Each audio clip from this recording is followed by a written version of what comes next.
Seiya, je veux dire, Seiya des Chevaliers du Zodiac, il a toujours bien gagné, enfin il a toujours vaincu. Broly, voilà, c'est le méchant de Fairy.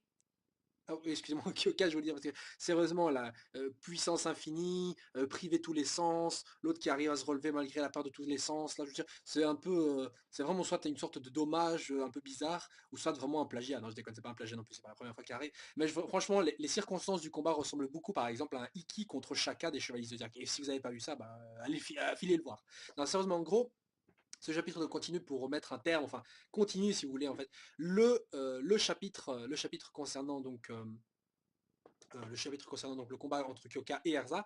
Erza qui avait le dessus quand même sur Kyoka, qui n'était pas encore dans sa forme Eterius, et là pas de bol, elle est passée en mode Eterius, un mode qui apparemment lui conférait un pouvoir incroyable, celui d'avoir une énergie infinie. Bon, celle-ci est en train de perdre enfin de diminuer son espérance de vie, de consommer sa vie peu à peu, mais bon, elle est reliée en même temps à Face, et au fur et à mesure que le temps passe, et bah évidemment, elle devient de plus en plus forte, mais le timing, enfin le compte à rebours concernant Face diminue également, mais bien plus rapidement.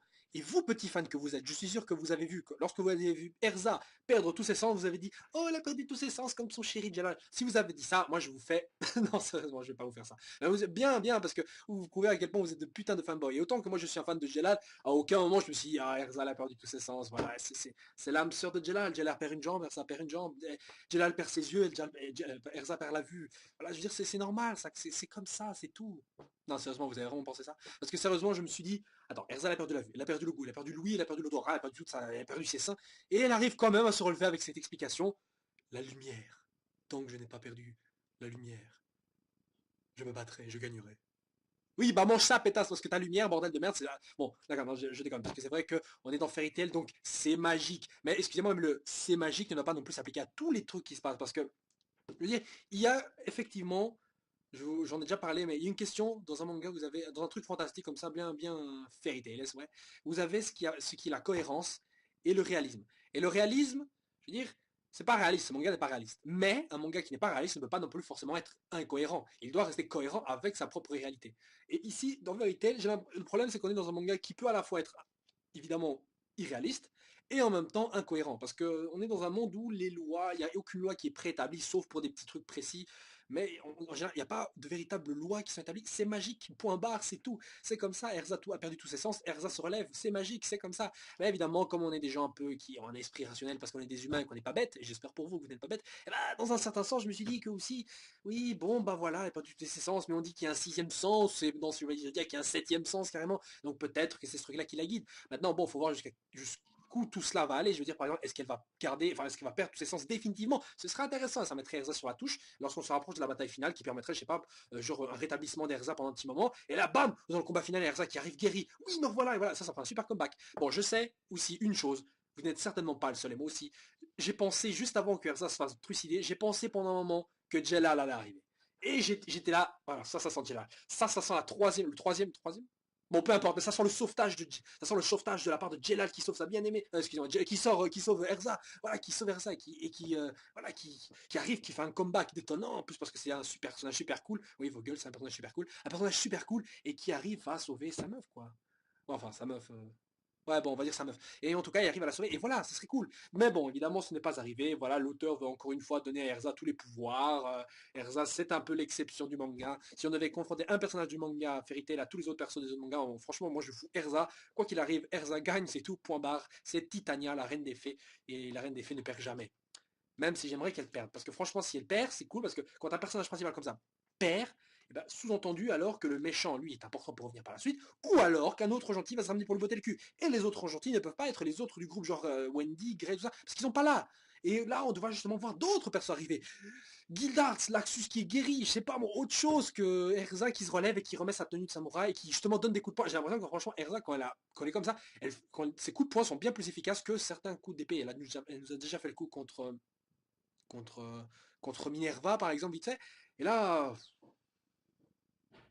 Non, sérieusement, j'en ai un peu marre, quoi. Je suis certainement pas le seul. Vous aussi, vous sentez que Erza, bon, elle est cool, c'est bien, elle fait son petit speech, elle se relève, elle a perdu tous ses sens. Mais, je veux dire, c'est un peu chiant, il y a beaucoup de choses qui auraient pu se passer. Même, je sais pas, même un grec qui se ramène pour faire un 2 vs 1, ce serait cool. Pour montrer à quel point Kyoka est tellement forte, bah, qu'il faut un 2 vs 1 pour la battre. Pas forcément un 1 contre l'Axus, l'auteur s'est pas gêné pour foutre Gagi et Natsu contre l'Axus. C'est pire encore, l'Axus les a atomisés. Alors pourquoi pas ici? Parce qu'évidemment, il y a un grand enjeu, c'est-à-dire stopper Face. Mais au vu du titre du chapitre suivant, qui est donc 00.00, donc en gros soit minuit, soit en gros une référence au compte à rebours qui arrive à 0, et ben Phase va s'activer, ou alors c'est une référence à minuit. Minuit en anglais, midnight. Midnight, Oration 16. Oration 16, crime sorcière. Crime sorcière, Jelal. Donc vous voyez plus ou moins où je vais en venir. Donc c'est soit de ça, soit une référence au compte à rebours donc qui va arriver à 0, ou je sais pas, certainement, parce qu'on est un peu dans le cucul après là, certainement que le compte à rebours va s'arrêter pile poil à 0 et que le combat va s'arrêter là. En fait Erza perd, parce qu'il est possible qu'elle perde aussi, qu'elle perde ou que c'est un ex aequo, que sais-je, mais qu'en gros le compteur arrive à 0. Le compte à rebours arrive à 0, et là, bam, plus de magie, plus rien du tout dans le monde entier. Mais ce qui serait encore plus sympa, ce serait de voir les autres guildes aussi se ramener. Ou alors peut-être que Faye s'active, mais que les dragons gardent leur magie, et que les Dragon Slayer gardent leur magie, qui laisse une place à Natsu pour vaincre ensuite, je sais pas, pour vaincre ensuite End.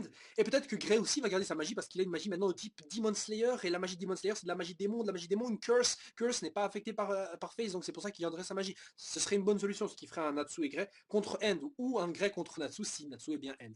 Donc pour l'instant aucune nouvelle vraiment importante en dehors du combat où Erza donc se fait châtier. Autant dire que c'est vrai que Kyoka a remonté un peu l'estime oui, du Tartaros surtout, et du Kyukimon dans mon cœur, parce que je me suis dit, bon, en dehors de Silver, vite fait Serra, il n'y avait pas grand monde en fait qui avait vraiment fait le poids dans tout cela, et je me suis dit que Kyoka aussi c'était pareil, elle allait pas faire le poids. Et finalement ici on voit qu'elle gère quand même sa race, vu que l'arc, cette partie de l'arc Tartaros qui s'appelle Extreme Pain fait donc évidemment référence à Kyoka, qui a une malédiction tellement puissante, elle contrôle tellement pas sa force que sa malédiction touche tout ce ou tout, et genre même une brise de vent c'est comme une claque dans la gueule, et j'avais vraiment claqué, mais une claque dans la gueule, donc même se mettre debout c'est comme si on se brisait les os par exemple. Mais bon, tout ça c'est une sensation, ça ne veut pas dire aussi que ça vous fait véritablement, c'est juste dans le mental, et peut-être qu'on nous dira ça, parce que, ou alors c'est pas vraiment dans le mental et que la douleur est véritablement réelle.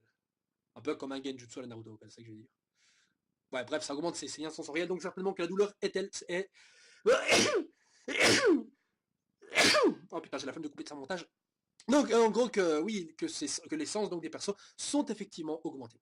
Donc ce chapitre-ci remet en question la cohérence de Fairy Tail qui a toujours été remis en question de toute façon à chacun des combats de Erza, à chaque exploit de Erza en fait. Je me demande même, c'est quand la dernière fois que Erza s'est fait littéralement botter le cul. Bon, elle s'est fait vite fait botter le cul par Margui quand elle a pensé que c'était le maître. Elle s'est vite fait botter le cul contre Jelal sur la tour du paradis. Elle s'est vite fait botter le cul aussi contre Cobra lorsque celui-ci a combattu. D'ailleurs, c'est cool ça. C'est vraiment c'est que Cobra a vraiment. Oh là, même mon ration de 16 a putain foutu Erza à terre, quoi. Merde, franchement.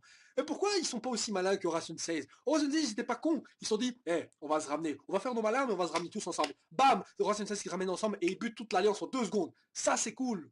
Bon, après qu'ils se fassent baiser un, ça c'est leur problème. Mais au moins, ils ont une entrée stylée. Là, les Kukimon, ils font une entrée, premier de leurs membres, il se fait buter. Deuxième de leurs membres, il se fait buter. Je veux dire, il faut un peu de cohérence dans les Kukimon. C'est bien, j'aurais préféré les voir les 9 introduits, genre que tous les 9 massacrent en entier le conseil des trucs. Là, ça aurait été une superbe entrée. Et pas juste Jackal qui fait le malin, genre, oui, souvenez-vous de celui qui vous a renvoyé en enfer, blablabla, le mec il se fait atomiser juste après, il se fait sauter et son attaque est tellement faible qu'elle bute même pas Happy. C'est-à-dire qu'en gros, les membres du conseil sont moins résistants que Happy. Bon, bref, dans tous les cas, je vous laisse, donc on se retrouve la semaine prochaine pour le prochain chapitre de Fairy Tail, en espérant que cette vidéo vous a plu. Et si vous avez des commentaires, n'hésitez pas à les poster. Si vous avez des questions, n'hésitez pas à les poster. Et si vous avez d'autres gens qui aiment bien les scans, n'hésitez pas à leur en parler. Voilà. J'ai l'impression que j'oublie quelque chose. Oui, concernant le dernier épisode de Fairy Tail, j'en fais une petite parenthèse parce que je ne voulais pas faire une vidéo sur cet épisode-là. Et le suivant, je le ferai uniquement quand le nouvel arc commencera. Oui, cet épisode était extra, très drôle, super. Voilà, non, sérieusement, cet épisode était génial malgré le fait que ce soit un plus ou moins hors série qui est basé en fait sur un petit chapitre spécial du manga, donc on va dire que c'est pas hors série en fait, c'est canon quand même. Mais ultra marrant, voilà. Et je vous avais dit que ça c'est un des épisodes qui montre que l'anime de Fairy Tail fait des bien meilleurs trucs rigolos, je trouve, que ces autres comparses de type shonen. Ah, Ichiya, bordel, c'est un plaisir d'entendre le doubleur de Aizen faire des conneries, quoi. Ichiya des. Man. Allez, ciao, ciao.